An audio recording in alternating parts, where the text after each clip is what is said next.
সবাই বলে বয়স বাড়ে, আমি বলি কমে রে। শোনেননি? আমার সরকার হুজুর আপনার অনেক বয়স আছে। আমি কই বয়স আমার হয়নি রে, কমিছে রে। মনে করেন 80 বছর হায়াতে আমি যাচ্ছি, মনে করেন তো দিন দিন কি আমার হায়াত বাড়তেছে না কমতেছে? তাহলে এই জিনিসটা বোঝেন না কেন? আল্লাহ বললেন ক্ষতির মধ্যে পড়বা না। আমি আল্লাহ তোমাদেরকে ক্ষতির মধ্যে ফেলতে চাই না, যদি আমার 4টা বিষয়ে তোমরা খেয়াল করো। 1 নম্বর হলো ইল্লাল্লাযীনা আমানু ওয়া আমিলুস সালিহাতি ওয়া তাওয়াসাউ বিল হক ওয়া তাওয়াসাউ বিস সবর। কয়টা? এখানে কয়টা? এই 4টা আপনারা মনোযোগ দিয়ে শুনবেন। আমি সময়ের দিকে খেয়াল করে 4টা বিষয় আলোচনা করব ইনশাআল্লাহ। আপনাকে আসলে নামাজ 4টাই হয় না? বিষয় কয়টা? না না, যেটা হয় সেটা শুনতেছি। ওয়াজের সাপোর্ট পড়ে যদি 15 মিনিট ভেটা যায় যাবি কি আছে? দরকার হলে আমরা এইখানে জামাতের সাথে নামাজ পড়লো, কি বলেন ভাই? কাগজপত্র পাক নাই, যেগুলো পাঠিয়ে দিতে মাশাআল্লাহ, কোনো সমস্যা নাই। নামাজ পড়তে গেলে শরীর পাক, কাপড় পাক, নামাজের জায়গা পাক। ধরে কার কথা লিখতে, এই জায়গা তো পবিত্র জায়গা, অসুবিধা কি? 1 নম্বর হলো ঈমান। ধরে 1 নম্বর কি?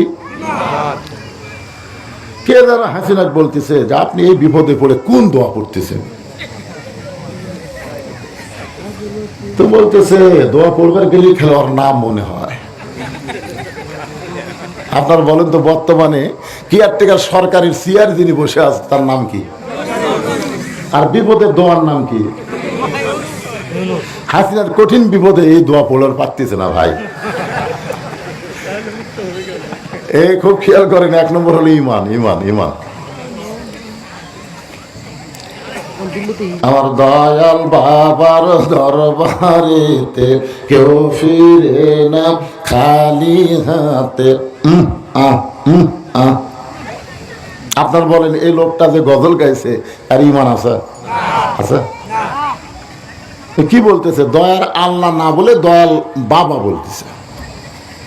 আল্লাহর ধন নবীরে দিয়া আল্লাহ আছে গায়েব হইয়া, নবীর ধন খাজানিয়া শুয়ে আছে আজমিরে, কেউ ফেরে না খালি হাতে খাজারে তোর দরবারে। আপনার বলেন তো কেউ ফিরে না খালি হাতে খাজা তোমার দরবারে, এই গান যাই গাইছে এর ঈমান আছে? আচ্ছা, এখন আসরের নামাজ পড়ে জমির ধান দেখবার গেছে, যাই দেখো ওপর জমির পানি, নিচে জমির পানি নেই। তখন বলতেছে ওপরে এত পানি আর আমার জমির পানি নাই। চারিদিকে তাকাছে, কেউ নেই। আস্তে করে বসে আলকাটা দিয়ে ওই পানি দিয়ে হাত ধরছে, ধুয়ে আবার দাঁড়ায় বলতেছে আলহামদুলিল্লাহ কেউ দেখেনি। আপনার বলেন তো লোকটার কিন্তু আসরের নামাজ আছে কিন্তু কি নেই? ঈমান যদি থাকতো তাহলে সে বলতো কেউ না দেখলো। আরো ধরে বলেন কে দেখতেছে? এই জন্য 1 নম্বর হলো ঈমান। ঈমান যদি না থাকে আপনি যতই ভালো কাজ করেন একটা কাজও আল্লাহর দরবারে কবুল হবে না। সাহাবারা বললেন ইয়া রাসূলুল্লাহ এই ঈমান সম্পর্কে আমরা জানতে চাই। আল্লাহর নবী বললেন ইকরার বিল লিসান তাসদীক বিল জানান আমল বিল আরকান, এর নাম হলো ঈমান। 1 নম্বর হলো ইকরার বিল লিসান, জবানে বলা লাগবে লা ইলাহা ইল্লাল্লাহ। জবানে বলা খুবই সহজ, কারণ আমার এলাকার ওখানে হিন্দুরা প্রথম যুদ্ধের সময়, আগে আমরা একটা যুদ্ধ বলতাম, এখন কয় যুদ্ধ? 2টা। প্রথম যে যুদ্ধ শুরু হয়েছিল ওই সময় পাকিস্তান আর্মিকে দেখলি হিন্দুরা বলতো লা ইলাহা ইল্লাল্লাহ, লা ইলাহা ইল্লাল্লাহ। মুসলমান এত জিকির করেনি, 9 মাস হিন্দুরা যা জিকির করছে। আমার এক হিন্দু সম্পর্কে আমার দাদা করে ডাকতাম, ও বলতেছে মুসলমানের কলমার দাম আছে রে। আমি বললাম দাদা আপনি হিন্দু মানুষ কেমন বোঝেন? যুদ্ধের সময় বুঝেছি ভাই, এই কলমা মুখে থাকার কারণে আর্মির গুলির থেকে আমরা বাঁচে গেছি। দেখছেন, কলমা মুখে থাকার কারণে আর্মির গুলির থেকে বাঁচে গেছি। আমি তখন বললাম দাদা কলমা শুধু মুখে না রেখে যদি কলিজার মধ্যে জায়গা দিতেন আল্লাহ জাহান্নামের আগুন থেকে আপনাদের বাঁচায় দিত। তাহলে মুখে কলেমা খুব সহজ, কিন্তু এই জায়গা তাসদিক বিল জানান, এই জায়গা কলেমা সেট করা খুবই কঠিন। যখন কলিজার মধ্যে কলেমার জায়গা হবে, ওই মানুষের কাছে জীবনের চাইতে ইমানের গুরুত্ব বেশি হবে। এখন আপনারা বলেন তো, জীবন বাঁচান ফরজ না ইমান বাঁচান ফরজ? না, সবাইকে বলা লাগবে। আচ্ছা, মাইকের সাউন্ডে কি আপনাদের সমস্যা হচ্ছে? শোনা যাচ্ছে তো ঠিক মতো? আলহামদুলিল্লাহ। না, বাইরে দিলে খালি ভম ভম করবো, মানে সাউন্ডটা এমন দেওয়া দরকার যে আমার কানত সাউন্ড আসতেছে, কোত্থেকে আসতেছে আল্লাহ জানে, খালি বম বম করতেছে, কিন্তু আপনারা ঠিক মতো শুনতেছেন। আলহামদুলিল্লাহ, আপনারা শুনলেই হলো। প্রথম যখন খুতবা দিলাম তখন মাইকটা এখানে একের ছিল, 1 নম্বর। খুতবাও শেষ কি দিয়ে করছে আল্লাহ ভালো জানে। হ্যাঁ, এই যারা আসতেছেন, আসার সাথে সাথে একটু চাপে বসবেন ভাই, দিনের মাহফিল তো, মাহফিল শেষ হওয়া পর্যন্ত মানুষ আসতেই থাকবে। এই জন্য আপনারা একটু জমি জমে বসবেন। এই সাইড একটু ফাঁকা ফোঁকা আছে, ফাঁকা জায়গাটা সামনে পুরো করে, পিছনে ফাঁকা থাক, সমস্যা নেই। একটু জিকির করেন লা ইলাহা ইল্লাল্লাহ,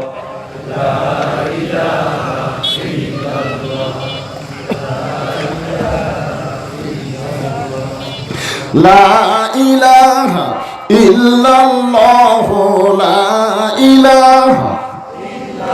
লা ইলাহা ইল্লাল্লাহ মুহাম্মাদুর রাসূলুল্লাহ সাল্লাল্লাহু। তাসদিক বিল জানান। শোনেন, ইমানের তো 3টা বিষয় শোনা লাগবে। 1 নম্বর কি? ইমান। বাংলাদেশে একজন ইসলামী আন্দোলনের আমির ছিল, তাকে ফাঁসি দেওয়া হয়েছে। নাম হলো শহীদ মতিউর রহমান নিজামী। আপনার নাম শুনছেন? তো ওনার কাছে উকিল গিয়ে বলতেছে যে আপনি একটা ইসলামী দলের আমির, আপনাকে তো ফাঁসি দিবে। ফাঁসি মোটামুটি সব হয়েই গেছে। এই মুহূর্তে যদি আপনি বাঁচতে চান, যদি আপনার বাঁচার ইচ্ছা থাকে, তাহলে রাষ্ট্রপতির কাছে একটা দরখাস্ত লেখেন। রাষ্ট্রপতি দয়া করে যদি আপনাকে মাফ করে দেয়, তাহলে আপনার আর ফাঁসি হবে না। এই কথা বলার সাথে সাথে তিনি মুচকি মুচকি হাসতেছেন। তো উকিল বলে, হাসেন কেন? বলে, হাসার কারণ হলো তোমার কথা শুনে। তুমি তো আমাকে বলতেছো রাষ্ট্রপতির কাছে দরখাস্ত লেখেন। আমি তো আমার জীবনে স্বাধীনতার পরে 3টা রাষ্ট্রপতিকে ক্ষমতার থাকা অবস্থায় মরা দেখছি। যার কাছে দরখাস্ত একবার বলতেছে তারাই মরবি। তোর এখন তারা কি হবে? কথা কন না কেন? একটা হলো বঙ্গবন্ধু শেখ মুজিবুর রহমান, একটা হলো জিয়াউর রহমান, একটা হলো জিল্লুর রহমান। যারা নিজেরাই ক্ষমতা থাকতে মরে, কোন ইমানদার তাদের কাছে জীবন ভিক্ষা চাইতে পারে? উকিল বলতেছে গোয়ারকির কারণে আপনার ফাঁসি হবে। তখন মতিউর রহমান নিজামী বলতেছে আমার ফাঁসি হবে, কিন্তু আমার মৃত্যু হবে না। ইমান কাক কয় দেখেন, আমার ফাঁসি হবে কিন্তু আমার মৃত্যু হবে না। উকিল বলে, আপনি পাগল হয়ে গেছেন নাকি? ফাঁসি হলেই তো মানুষ মরে যায়। সঙ্গে সঙ্গে আল্লাহর কোরআন থেকে তেলাওয়াত করতেছেন, ওয়ালা তাকুলু লিমান ইয়াকতালু ফি সাবিলিল্লাহি আমওয়াতুন বাল আহইয়া ওয়ালাকিন লা তাশউরুন। আপনার কালকে খবর দেখছেন? গতকালকের খবর দেখছেন? মতিউর রহমান নিজামীকে যে মিথ্যা মামলায় ফাঁসি দেওয়া হয়েছে, সেই মামলাটা গতকাল খারিজ হয়ে গেছে। অথচ তার কোন দোষ নাই। বিনা দোষে একজন কোরআনের সৈনিককে অন্যায়ভাবে ফাঁসি দেওয়া হয়েছে। কি বুঝতেছেন বাঙালি? হাসিনা কয় চট করে ঢুকমো, তুই চট করে ঢুকলে তো খট করে কুটি ঢুকামো, তুই তো জানি। বলেন কথা ঠিক কিনা? 50 বছর কোরআনের হক তাফসীর করে মিথ্যা মামলা দিয়ে সেই কোরআনের পাখিকে 13 বছর জেলখানায় বন্দি রেখেছো, অন্যায়ভাবে হাসপাতালে তাকে হত্যা করেছো। বাংলার জনগণ আগেকার মতন নাই। আবু সাইদের রক্তের বিনিময়ে বাংলার মুসলমানের ঈমান আল্লাহ বাড়ায় দিয়েছে। এরই নাম হলো তাসদিক বিল জানান। কলিজার মধ্যে যখন ঈমান ঢুকবে, ফাঁসি শেখ হাসিনার ফাঁসি, ফাঁসি তো আরাম, আরামের কোনো কাম হবে না, সাইজ মতো জায়গা মতো মার দেওয়া লাগবে। জোরে কোন কথা ঠিক? আল কোরআনের আলো দিলে দিলে মানে এই বুদ্ধি তো কে দিলে? মনে মনে তাহলে ঠিক আছে, কিন্তু ঘরে করে তাহলে ঘরে তাহলে না, ঘরে না, জাগা মতো জ্বলা লাগবে। কিসের ঘর? এই দিলে দিলে মুনি মুনি কুলি কুলি এলে কই তো আমরা আগামীতে 300 জন ভালো মানুষকে ওই জায়গা পাঠাবো। এই কোন বদমাইশ মমতাজের মতন গায়িকা, মাহিয়ার মতন নায়িকা, ফেরদৌসের মতন নায়ক, চোর বাটপারকে আর ওই ভালো জায়গায় আমরা পাঠাবার চাই না। ধরে কোন কথা ঠিক না? ভালো মানুষকে ভালো জায়গায় পাঠাবো। সাইদি সাহেব যখন ফাঁসির মঞ্চে গেছে তখন কোরআন শরীফ সশিবুগত রাখছে, দেখেন না আপনারা? এই কোরআন হাতত নিয়ে ওই জায়গায় যাবে। এই জন্য আল কোরআনে আলো জায়গা মতো মানে সংসদে যাবে করা লাগবে। একবার কয়ে দেখেন, আগামীতে সব দেখা শেষ, কোরআনের দেখবো বাংলাদেশ। জোরে কোন কথা ঠিক না? আল কোরআনের আলো, কোরআন হাদিস যেখানে, দুনিয়ার মুসলমান লিল্লাহি তাকবীর। তাসদিক বিল জানানের উপরে আলোচনা শেষ, কারণ সময়ের দিকে খেয়াল করে ওয়াজ করে রাখতেছে। এরপরে আছে আমল বিল আরকান, ইমানের শেষ কথা, যে আমি যে ইমান গ্রহণ করছি এই ইমান অনুযায়ী আমাকে আমল করা লাগবে। আপনার বলেন তো, ইমানকে বাঁচাবার গেলে যে আমলটা 1 নম্বরে থাকবে তার নাম কি? এই হাসিনা, এই খালেদা, এই বিএনপি, আওয়ামী লীগ, জাতীয় পার্টি, এরকম যতবারে ক্ষমতার পাঠান, ওরা ক্ষমতার চেয়ার পায় কিন্তু পদ্মা সেতু, যমুনা সেতু, এটা সেটা বহু কিছু করবার চাবি, কিন্তু আসল কামত যাবি না। অথচ আল্লাহ কোরআনে বলেছে, আল্লাযীনা ইম্মাক্কান্নাহুম ফিল আরদ, মুসলমানের মধ্যে কাউকে যখন ক্ষমতার চেয়ার দেওয়া হবে তাহলে 1 নম্বর কাজ হচ্ছে আকামুস সালাত, নামাজ কায়েম করা। ধরে গান ঠিক না? নামাজ যখন বাংলাদেশে কায়েম হয়ে যাবে তখন বাংলাদেশের মানুষের চরিত্র কেমন হবে? আল্লাহ কোরআনে বলেন, ইন্নাস সালাতা তানহা আনিল ফাহশাই ওয়াল মুনকার। একমাত্র নামাজই পড়ে মানুষকে যাবতীয় অশ্লীলতা, খারাপি থেকে বাঁচায় দিতে। এই জন্য আমল বিল আরকান ওয়া আমিলুস সলিহা, এই দুইটাকে একত্র করে আমি আপনাদের বলতেছি, 1 নম্বর হলো নামাজ। ধরে 1 নম্বর কি? হাদিস শরীফে বলা হয়েছে, লা সালাতা লা ঈমানা, যার নামাজ নাই তার ঈমান নাই। কথা কর না কেন বারে ছেলেরা, কথা কর না কেন? এখন যদি বলা হয় জোহরের নামাজ কারা কারা বলনি, হায় হায় রে, নামাজ পড়ে না, এই মাইক আলাও নামাজ পড়েনি, পড়ছে।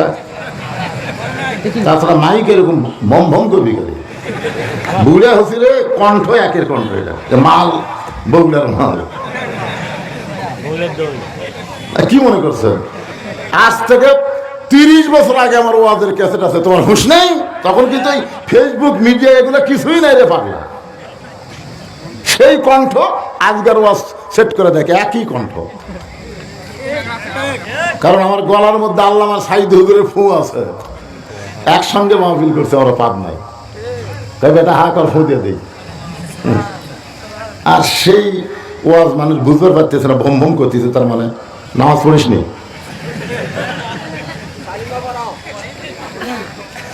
লা সালাতা লা ঈমানা, যার নামাজ নাই তার ঈমান নাই। এই জন্য কোরআনের দলকে ক্ষমতায় দেওয়া যাওয়া লাগবে। ক্ষমতায় বসার সাথে সাথে নামাজ কায়েমের আন্দোলন শুরু হয়ে যাবে। জোরে বলেন কথা ঠিক কি না? লা সালাতা লা দীনা, যার নামাজ নাই তার দিন নাই, ধর্ম নাই। বাইনাল আবদি ওয়াল কুফরি তরকুস সালাত, বান্দার কাফিরের মধ্যে পৃথক করার জিনিসটার নামই হলো নামাজ। যারা নামাজ পড়বে তারা আল্লাহর বান্দা, আর যারা পড়বে না তারা হলো কাফের। আমি যেই বলবো বেনামাজি, আপনার সকলে জোরে সরে বলবেন কাফের। বেনামাজি না, হলো না, না যারা পড়েন তারাও কন, কি অসুবিধা? এটা কি আপনার কথা না নবীর কথা? নবীর হাদিস বলতেছে, তার নবীর সাথে আপনি দ্বিমত। নামাজ পড়ে তো একটা অকাম করছেন, এবার আবার কাফের না করলে আপনি আবার আর একটা ডবল কাফের হয়ে যাবেন। আমি যেই বলবো বেনামাজি, আপনার জবান খুলে বলবেন কাফের। বেনামাজি আরো জোরে জোরসে বলুন। অনেকেই হয়তো বলবেন হুজুর আমি না হয় 5 ওয়াক্ত পড়ি না, তাই বলে কি আমি জুম্মা পড়ি না? হাসরের ময়দানে আল্লাহ রহমানুর রহিম, লা তাকনাতু মির রাহমাতিল্লাহ, ইন্নাল্লাহা ইয়াগফিরু যুনুবা জামিয়া ইন্নাহু হুয়াল গফুরুর রহিম।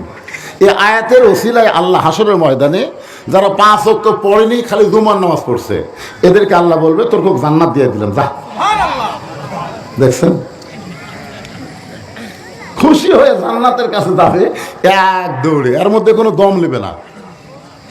মনে করেন বাংলাদেশে এখান থেকে চিটাগাং জাতি যে রাস্তা, তার চাইতে বেশি, এক দৌড়ে যাবে, কোনো টাকা থেকে নেই।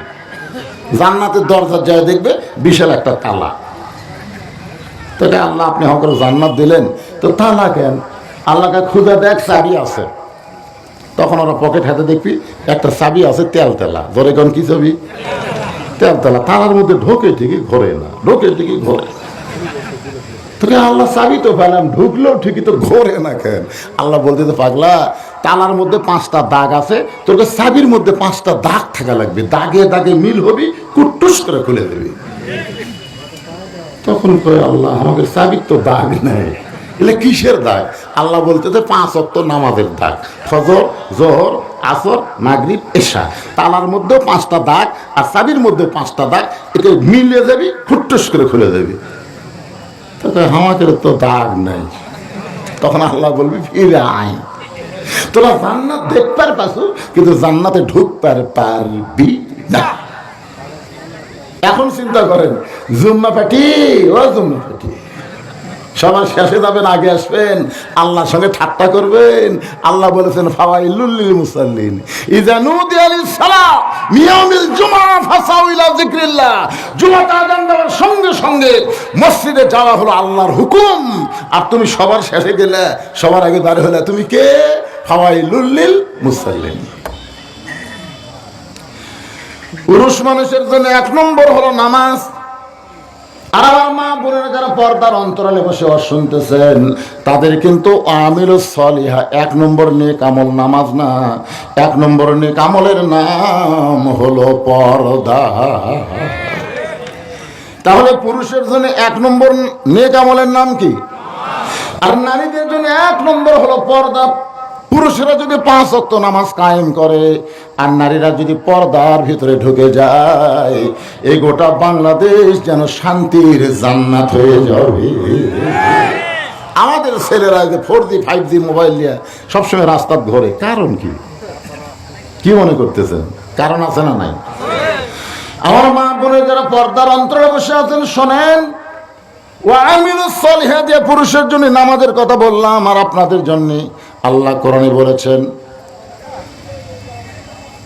নারীরা ঘরের মধ্যে থাকবে, ঘরের বাহির হতে পারবে না। অকরনা ফি বুয়ুতিকুন্না ওয়ালা তাবাররাজনা তাবাররুজাল জাহিলিয়াতিল উলা। আল্লাহু আকবার। মেয়েদের পর্দাটা কেমন? আমার মায়েরা যারা বসে আছেন পর্দার অন্তরালে, একটু মনোযোগ দিয়ে শোনেন। গভীর রাত্রে নবীর কন্যা ফাতেমা তার স্বামী আলীকে বুকের মধ্যে জড়ায় ধরে বলে, স্বামী গো, আপনি শুনলে খুশি হবেন, আল্লাহ তাআলা আমার দোয়া কবুল করেছে। আলী বলতেছে, আমি তো খুশি, কিন্তু তোমার চোখের মধ্যে পানি দেখতে পাই। খুশির খবর দিচ্ছ, আল্লাহ তোমার দোয়া কবুল করেছে, কিন্তু তোমার চোখের মধ্যে পানি, কারণ কি? ফাতেমা বলে, স্বামী গো, আল্লাহ কি দোয়া কবুল করছে সেইটাকে আপনি শুনবেন না? আলী বলে, ফাতেমা তাহলে তুমি বলো, আল্লাহ তোমার কি দোয়া কবুল করেছে? ফাতেমা বলতেছে, আল্লাহ পাক আমাকে পর্দার ভিতরে মৃত্যু দিবে। দেখছেন, মানুষ মরবার চায়, কারণ মরবার চায়। ফাতেমা বলতে, স্বামী গো, আল্লাহ তাআলা আমাকে পর্দার মধ্যে মৃত্যু দিবে। আলী মুস্কি মুস্কি হাসে। ফাতেমা বলে, হাসেন কেন? বলে, হাসার কারণ হলো যে সারা জীবন পর্দার মধ্যে থেকেছে, তার মৃত্যু তো পর্দার ভিতরেই হবে। আর আমাদের বাংলাদেশে সারা জীবন বেপর্দা, মরার পরে পর্দা। হায় হায় রে, মেয়ে মানুষ ভোটর ডান আছে, আপনার মাথা থাকে? আমার এলাকার এক মেম্বার হয়ে মেয়ে মানুষ, যে মরদ পায় তার হাত ধরে চাপে ধরে কয় আমাকে একটা ভোট দেওয়া রাখবি। সমস্ত পুরুষের হাত নাড়ে ভোট চাই। ওই যখন মরা যাবে ওকে 5 কাপড় দিয়ে ওর লাশটা পর্যন্ত খাটনি সহ ঢাকা দিবি। জোরে কোন কথা ঠিক কিনা? ফেরেশতারা বলবে আল্লাহ এই মেয়ে মানুষ যখন জীবিত আসলো গোটা পাড়া ঘুরিছে, আর মরে যাওয়ার পরে ওর লাশটাও চাদর দিয়ে ঢাকছে। কারণ কি? বলতেছে ওই দেশের নামই বাংলাদেশ রে, ওই দেশে বাঁচতে মানে না, মরে গেলে পর্দা মানে। ফাতেমা বলতে স্বামী গো, আল্লাহ তাআলা আমার পর্দার মধ্যে মৃত্যু কবুল করেছে, সেই মৃত্যুটা কবে হবে আপনি কি শুনবেন না? আলী বলে ফাতেমা মরার খবর কেউ বলতে পারে না। ফাতেমা বলতেছে আল্লাহ পাক আমাকে জানাইছে আজকে গভীর রাত্রে ফাতেমার মৃত্যু হবে। যেই মাত্র কইছে গভীর রাত্রে ফাতেমার মৃত্যু হবে, গাছের গোড়া কাটলে গাছটা যেমন পড়ে যায় হযরত তেমনি পড়ে গেলেন ঘরের মাঝায়। ফাতেমা স্বামীর মাথাটা উড়াতের উপরে নিয়ে মুসকে মুসকে হাসে আর বলে স্বামী গো এমন করে আপনি কাঁদবেন না, কারণ আসলে যাইতে হবে। এই দুনিয়া থাকার জায়গা না, সবাইকে একদিন না একদিন দুনিয়া থেকে যাওয়া লাগবে। জোরে কোন কথা ঠিক কি না? কি মনে করতেছেন? এই দুনিয়া থাকার জায়গা না হয়, যতই বিল্ডিং বাড়ি করেন, যতই 3 তলা 4 তলা 5 তলা বাড়ি করেন, আমরা কিন্তু যাওয়ার কথা বলি। দুনিয়াতে এসেছি আমরা, কিন্তু আল্লাহকে আগে বলেছি আমরা আসব। আল্লাহ বলে তাহলে যা। আমরা কিন্তু যখন বলি কেউ যদি কয় আসবো না, তাকে আল্লাহ পাঠায়নি। যারা দুনিয়াতে এসে যাবার চায় না তাদেরকে আল্লাহ দুনিয়াতে পাঠায়নি, আর যাদেরকে পাঠাইছে তারা যাওয়ার কথা বলেই চলে যাচ্ছে। তা আপনি যাওয়ার কথা বলে আসে 5 তলা বানাচ্ছেন আর বারবার ঘাড় কাট করে দেখতেছেন। কি দেখেন ভাই? কার 1 তলা রড বাইর করে দিয়েছে, হুজুর 1 তলা রড 7 তলা হচ্ছে 5 তলা করবার চাই। 2 কান্দের 2 ফেরেশতা কয় শয়তান তোর বাড়ি হলো নিচ তলা, তুই 5 তলা দিকে কি করো? তোর বাড়ি কয় তলা? 1 তলা কিন্তু না, নিচ তলা বোঝেন। কিন্তু যেদিন ডাক পড়িবে কবর মাঝে যাইতে, জোগাড় কিছু করছো বন্ধু তার মাঝে বিছাইতে। একটু মনোযোগ দেন। ফাতেমা বলে স্বামী গো এই দুনিয়াতে কেউ থাকার জন্য আসে নাই, সবাইকে যাইতে হবে। আমি আজকে গভীর রাত্রে মৃত্যুবরণ করব, আর আপনি এইভাবে যদি দুর্বল হয়ে যান তাহলে আমার 3টা চাওয়া কে পুরা করবে? আলী বলে ফাতেমা গরিব ছিলাম বলে দুনিয়ার জীবনে কিছুই চাইলা না, মরার পরে তুমি কি চাইবা ফাতেমা? বলে 1 নম্বর চাওয়া হলো রাতের অন্ধকারে আমাকে দাফন করা লাগবে। 2 নম্বর চাওয়া হলো আমার কবর যেই ব্যক্তি খুঁড়বে, আপনি হয়তো খুঁড়তে পারবেন না, যে আমার কবর খুঁড়বে তাকে বলে দিবেন আমার কবরের খবর যেন কেউ দুনিয়ার না জানে। আমার কোনো জানাজার ব্যবস্থা করবেন না, আমার লাশটা খাটনিকে তুলবেন না। ও গো স্বামী এই 3টা চাওয়া যদি আমার পুরো করতে পারেন, আমি ফাতেমা মরার আগেই ধন্য জীবন নিয়ে পরপারে চলে যাব। হযরত আলী গভীর রাত্রে আবু যার গিফারের জানলার কাছে গিয়ে কান্না শুরু করলেন।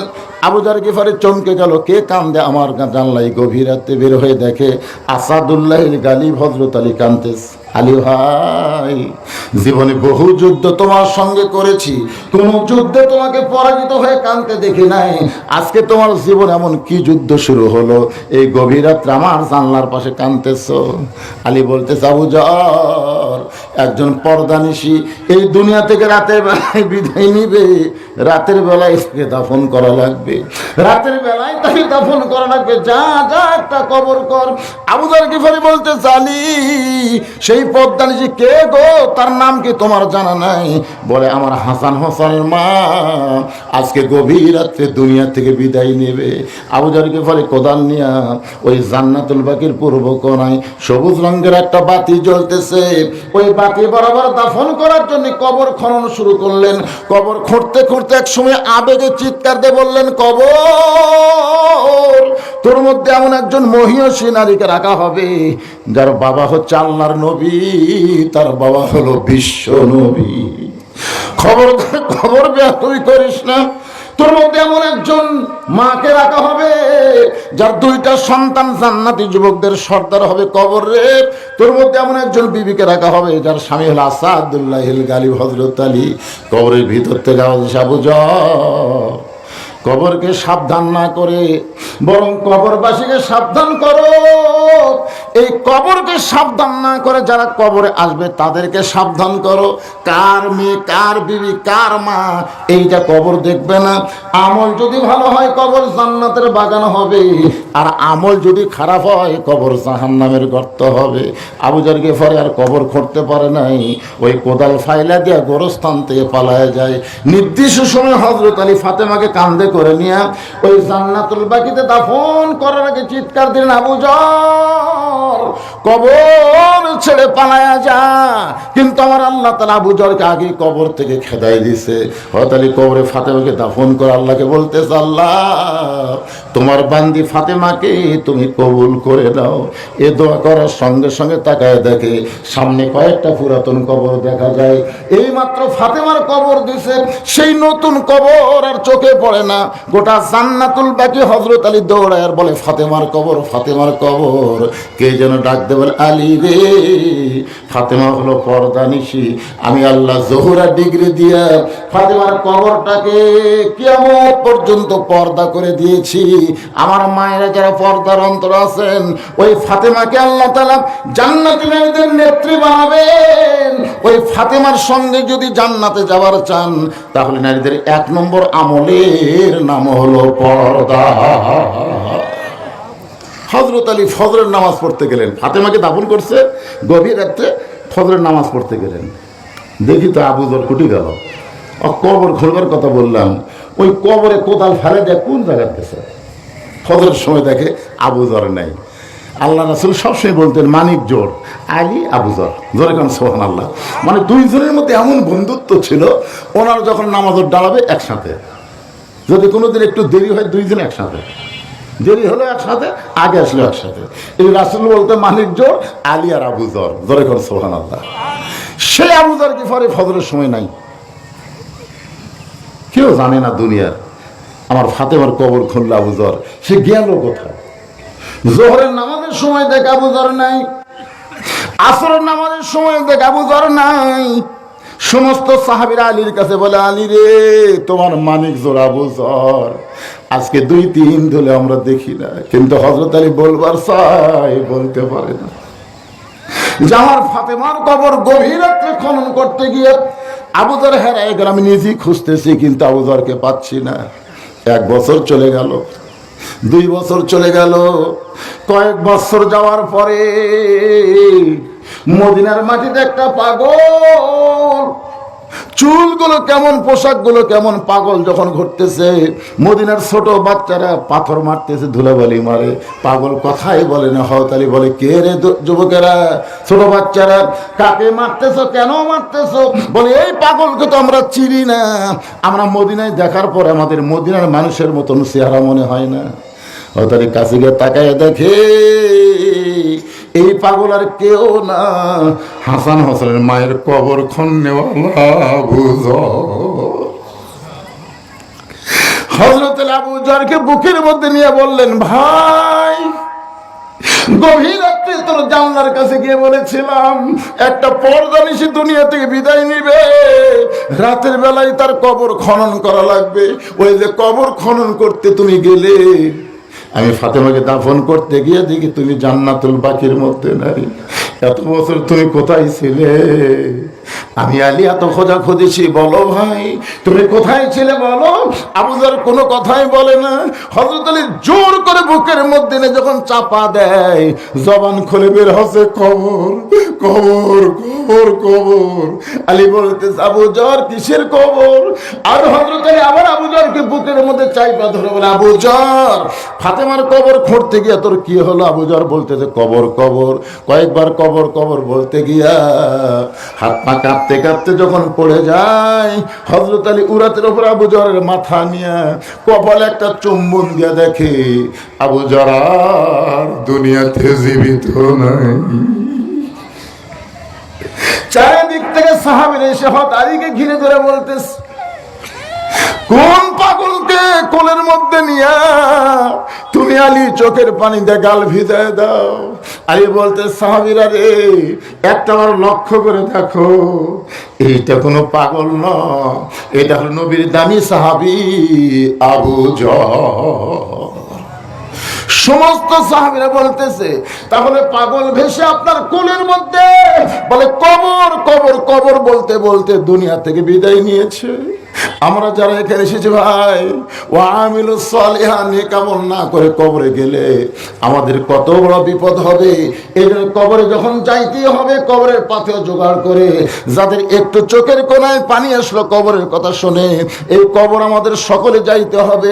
এই দুনিয়ার 50,000 বছর অন্ধকার কবরে আমাদের থাকতে হবে।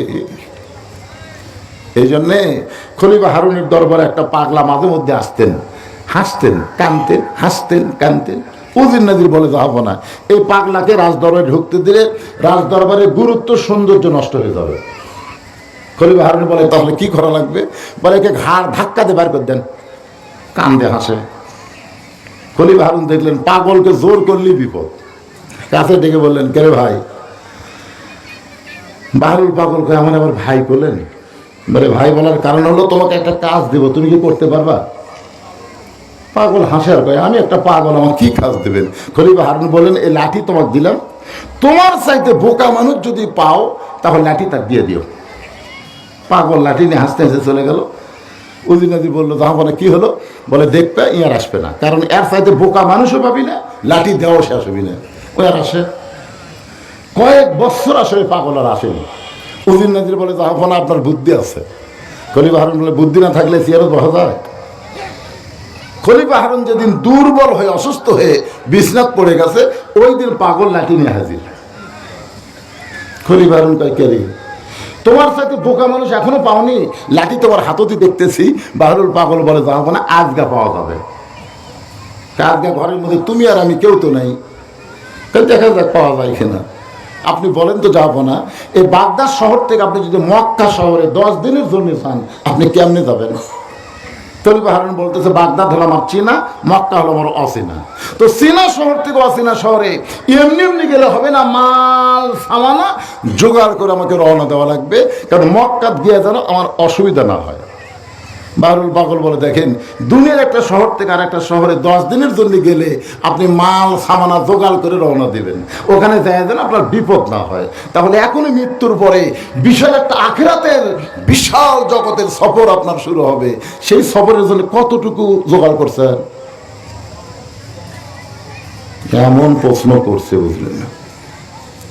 খলিফা হারুন ছোট বাচ্চার মতন কান্দে। বাহরুল পাগল বলে যাবো না, কান্দেন কেন? বলে ভাইজান এখনো মৃত্যুর পরে আখিরাতের বিশাল একটা জগতের সফর শুরু হবে, ওই সফরের জন্য তেমন কিছু আমি জোগাড় করি নাই। বাহরুল পাগল বলে তাহলে আপনার লাঠি আপনি নেন, আপনার লাঠি আপনি নেন। এই দুনিয়াতে আসার পরে মৃত্যুর সামনে জানে, এটা জানার পরেও যারা আখিরাতের সম্বল জোগাড় করে না, এরা হলো দুনিয়ার সবচাইতে বড় বোকা। ধরে কোন কথা ঠিক কিনা? তা আপনারা সকলে জানেন না যে আমাদের সামনে মৃত্যু আছে? এই জন্য এই স্লিপটা আমার দিছে হুজুর। দেখেন তো আমাকে এই মাদ্রাসার জন্যে মৃত্যুর কথা স্মরণ করে, যে কোনো সময় মৃত্যু হবে, জীবনের শেষ দান, আর হয়তো দান করার সুযোগ আল্লাহ নাও দিতে পারে। দরকার কথা ঠিক কিনা? এই বিশ্বাস করে আপনাদের কাছে ব্যাগ যাবে, রুমাল যাবে, আপনারা আল্লাহ ওটা উঠবেন না। সূরা আসরের 4টা বিষয় আমি এখানে শেষ করে তার পরে যাবো। আমার কথাকে আপনারা বুঝতেছেন না ভাইজান? এই স্লিপটা দেওয়ার কারণে আমি একটু আপনাদের কাছে কালেকশনের জন্য রুমাল ব্যাগ পাঠালাম। ওটা উঠি করার দরকার নাই, যারা শুধু আদায় করবে তারা উঠবে। হ্যাঁ, আর যারা দিবেন তারা পকেট থেকে বার করেন, বার করেন, আল্লাহর রাস্তায় বার করেন। 2 মিনিটের মধ্যে এই ব্যাগের টাকা একেভাবে ব্যাগলা যায় ওই দিকে, এই যে দেখা ধরনের হাত বার করছে, কোথা থেকে শুরু করবে? ওই হ্যাঁ দেন, সবাই দেন, 10, 20, 50, 100 যে যা পারবেন আল্লাহর রাস্তায় ব্যাগের মধ্যে দান করেন। এই মাদ্রাসার ছাত্র কতজন? জাফর আলী সরকার। ছাত্র কতজন? মাদ্রাসায় 50 জন ছাত্রকে 50টা কোরআন শরীফ দেওয়া লাগবে। এতগুলো মানুষের মধ্যে আমি 50 জনের কাছে কোরআন শরীফ চাই। এক কোরআন শরীফ মাত্র 500 টাকা। আপনি 500 টাকা দিবেন, একটা কোরআন শরীফ দান করার সওয়াব আল্লাহ আপনাদের বাপ মার কবরে দিয়ে দিবে। যাদের বাপ মা মারা গেছে, বাপ মার রুহের মাগফিরাতে 500 টাকা দেন, একটা কোরআন দানের সব হবে।